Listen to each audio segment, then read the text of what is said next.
Today's video is going to be more flowcharts for congruence. So I know that flowcharts can be kind of confusing, and so today's lesson is going to be focused on just going through more flowcharts and proving that two triangles are congruent or not necessarily congruent. So that's the learning target for today, is using flowcharts to prove triangle congruence. So from the previous lesson, we learned about our 5 different postulates and properties and theorems for helping us prove that two triangles are congruent. And let's see. So here we've got our 2 new ones. Let me get my annotation tools up. And these are the 2 we need to prove. So what are our 5 again? Angle, angle, side, angle, side, angle. I've got my SAS, SSS, and HL. These you need to know by now, okay? And so let's look at what we've got. Okay, so we have got that these 2 angles are congruent. We were given that these are 49 degrees, so they are congruent. And what else do we know? Well, we for sure know that this angle is congruent to this angle, but we don't have anything about angle, angle, angle. So do we have a side in there? Do we have a hypotenuse in there? Right? We don't. So this one is not necessarily congruent. Doesn't mean it's not. It very well could be. And if we were going by the look of it, the scaling of it, we would probably say that they're congruent. But you can't say 2 triangles are congruent if you cannot prove it. We don't have a side measure, so unfortunately, we don't know. This is not necessarily congruent. And I'm not saying it's not congruent, because it very well could be, okay? So just be careful with that. Oops. Let's go to this one. We're thinking about our 5 postulates over and over again until we have them in our head and do not need to write it down every time. So let's look at what we've got. I've got a side. I have got another side given to me. Nice. So let's see. I'm most likely not going to work with hypotenuse leg. I've got 2 sides, so probably not these 2. So it'll either be SAS or SSS. What else is given to me? Well, what about the side? Sometimes the easier ones are so obvious that we don't see it. Those 2 sides are shared. Therefore, they are for sure congruent to each other. And there's a property for that. So let's go ahead and start our flowchart. Okay.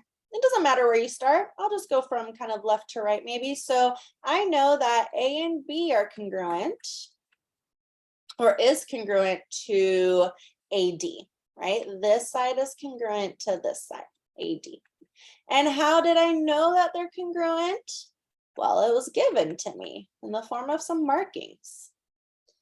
Then I know that BC is congruent to DC. So I'm going to put BC is congruent to DC. How did we know? It was given to us. So nice, right? The easy ones. Then we had to figure out on our own what was the third congruent part of these 2 triangles, and it was this third side. So side AC is congruent to side AC. What property tells us that they're congruent? The reflexive property of congruence. Okay, and so because I have a side and a side and a side, I can now finish my flowchart and say maybe triangle ABC is congruent to triangle ADC. How do I know? Side, side, side. Okay, that is one complete flowchart. Now you don't have to be writing this SSS up here or SAS or whatever. If you want to, that's fine, to help you figure out which of the 5 postulates proves that these two triangles are congruent. but you definitely don't need to. Okay, it's not part of the flow chart, but you do need your statements and ovals or boxes. You need your reason underneath every single oval. Don't forget that. All right, let's go ahead and try another example. Here's one right here. Prove that these two triangles are congruent using a flow chart if possible.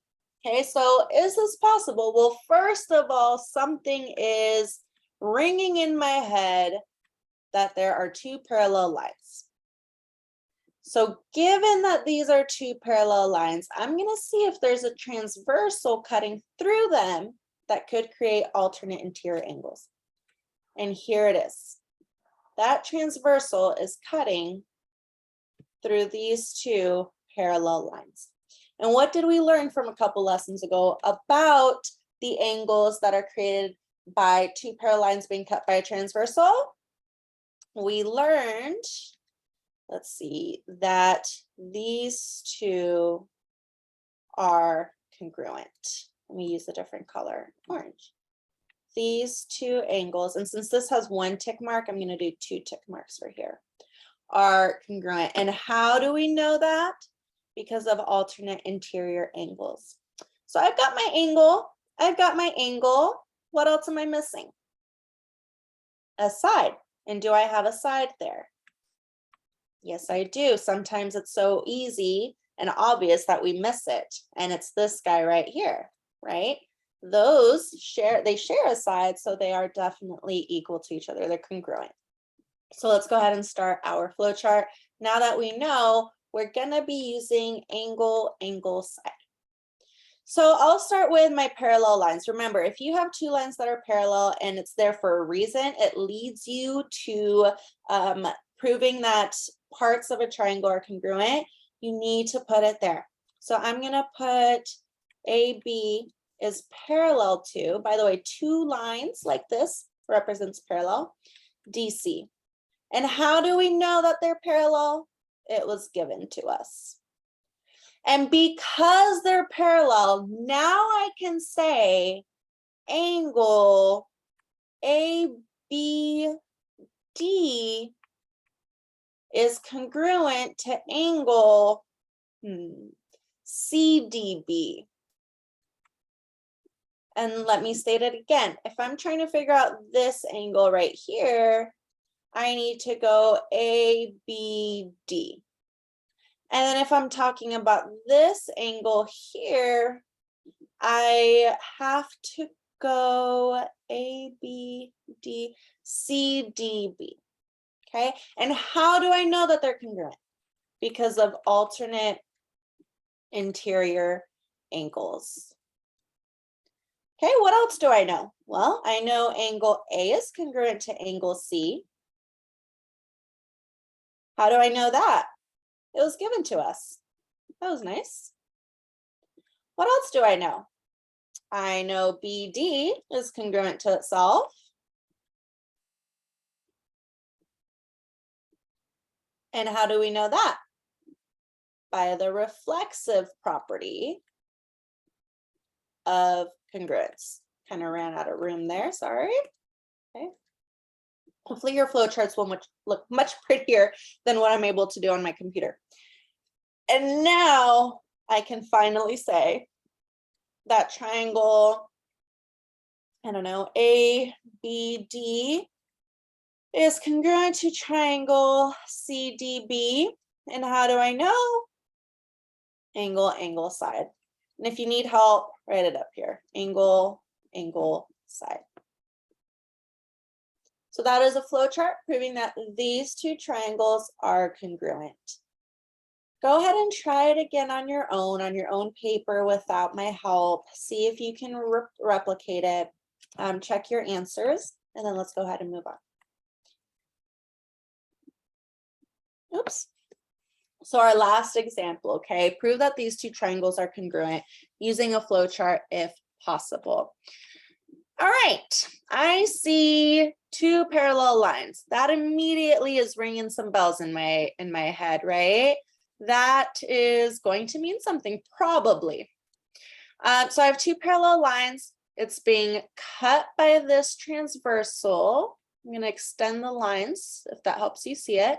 So because I have two lines being cut by this transversal, that tells us that this angle and this angle are congruent. What else am I given? Well, check this out. I was told that these two sides are congruent. That was given to me. And what else do I know? Well, when two triangles are put together like that, probably they share a side, which means that side is congruent to itself. So I'm going to go ahead and start my flow chart. Let's deal with the parallel lines, right? I know that AB is parallel to DC. How do I know that? It was given to me. Because those two lines are parallel, I now can say angle, I can't say just angle A since it's being shared. I'm going to do BAC to signify this. Angle BAC is congruent to, now we need to talk about this one. BAC is going to be DCA. How did I know that? Alternate interior angles. Excuse my writing on my little tablet. Okay, so I took care of this one. Good. What else do I know? Let's see. Side angle. Oh, right. I know these two sides are congruent, right? So I can say side AB is congruent to side CD. And if I'm going A to B from the one tick mark to nothing, I want to do the same here because I want to go where it corresponds. So that's C to D because it's going from the angle across the one tick mark. Okay, and how do I know this? It was kindly given to us. What else do I know? I've got my side, if you need to add it. I've got my angle. Well, the only thing it could be is an angle. It would be a backwards angle side, or it could be a side. And like we highlighted in this long red, those two sides are congruent. So AC is congruent to itself. How do I know? The reflexive property of congruence. Now I have proven I have a side, an angle, and a side. Therefore, those two triangles are congruent. Let's say triangle BAC is congruent to triangle DCA. Don't forget your little triangle sign. And how did we know? We had a side, an angle, and a side. So hopefully making these flowcharts are becoming a little bit easier. If not, please reach out to me. I am so happy to help you guys. Otherwise, we're moving on to homework, a little mini quiz of the chapter, and then your test.